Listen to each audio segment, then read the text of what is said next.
প্ৰথম কথাটো হ'ল অম্বুবাচী যিটো মহাযোগ আছে এইটো হৈছে জাগতিক সময়, এইটো এটা দুৰ্লভ সময় আৰু এইটোত মানে পৃথিৱীত এই বছৰত এবাৰে আহে 3 দিন 3 ৰাতি। যেতিয়া মৃগশিৰা নক্ষত্ৰৰ চতুৰ্থ পাদ বা চৰণ শেষ হোৱাৰ পিছত আদ্ৰা নক্ষত্ৰৰ পহিলা চৰণত যেতিয়া ধৰণী ভৰি দিয়ে তেতিয়া ধৰণী ঋতুমতী হয় আৰু সেইখিনি সময়কে অম্বুবাচী মহাযোগ বোলা যায়। ইয়াতে দুটা আছে, যিটো প্ৰবৃত্তি আৰু নিবৃত্তি। প্ৰবৃত্তি যেতিয়া হ'ব তেতিয়া মানে অম্বুবাচীত আমি ভৰি দিলোঁ, মহাযোগত ভৰি দিলোঁ, আৰু যেতিয়া নিবৃত্তি হয় ইয়াৰ পৰা মানে ওলাই আহিলোঁ। মানে প্ৰবৃত্তি আৰু নিবৃত্তিৰ মাজত 3 দিন 3 ৰাতি থাকে।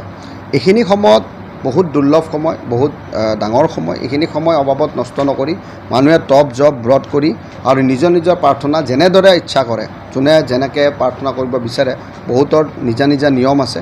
তেনেকুৱা নিয়মত মাত্ৰ এটাই কথা মানে অনুৰোধ থাকিল যে চিঞৰ বাখৰ নকৰি বা হাই হট্টগোল নকৰি বা কিছুমান বাদ্যযন্ত্ৰৰো কিছুমান দেখা যায় বহু সময়ত, সেইবিলাকৰ পৰা আঁতৰত থাকিব লাগে। কাৰণ বহুতে যিবিলাকে জানে যে অম্বুবাচী মহাযোগটো কেনেকৈ পালন কৰিব লাগে, যে বোলে তেওঁলোকে ডিপ্ৰাইভ হয়। কাৰণ তেওঁলোকে এটা সাধনাৰ ইচ্ছা কৰি বা তেওঁলোকে বহুত দিনৰ পৰা ব্ৰত কৰি থাকে, সেই ব্ৰতত থাকি কিনে তেওঁলোকে কৰিব বিচাৰে, গতিকে ডিপ্ৰাইভ হয়। গতিকে এনেকুৱা ধৰণৰ বাতাবৰণত থাকিব লাগে যিটো শান্তিপূৰ্ণ বাতাবৰণ। সেইটো শাস্ত্ৰৰ মতে এইবিলাক আছে, যেনেকৈ জ্যোতি বতিৰ কাৰণেহে এইটো মহাযোগ আচলতে ডাঙৰ এটা দুৰ্লভ সময়। এইটো সময়ত কোৰ মাৰিব নালাগে।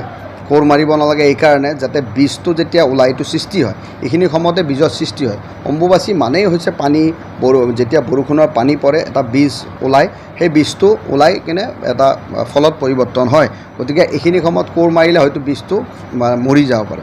সেইকাৰণে এইখিনি সময়ত উৰ্বৰতা মাটিৰ বহুত বেছি থাকে।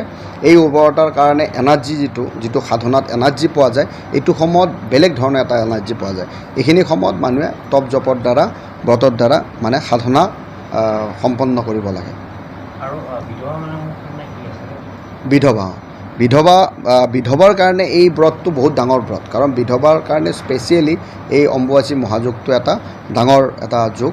কাৰণ তেওঁলোকে বহু নিয়মাৱলীৰ মাজেৰে এইটো পাৰ কৰে। যেনেকৈ ফলহাৰ কৰে, ফল খায়, অকল ফল খায় আৰু 3 দিন 3 ৰাতি তেনেকৈয়ে থাকে, ফল খাই থাকে। আৰু বহু কিছুমান নিয়মাৱলী আছে, তেওঁলোকে এই নিয়মাৱলীৰ মাজেৰে পাৰ কৰে।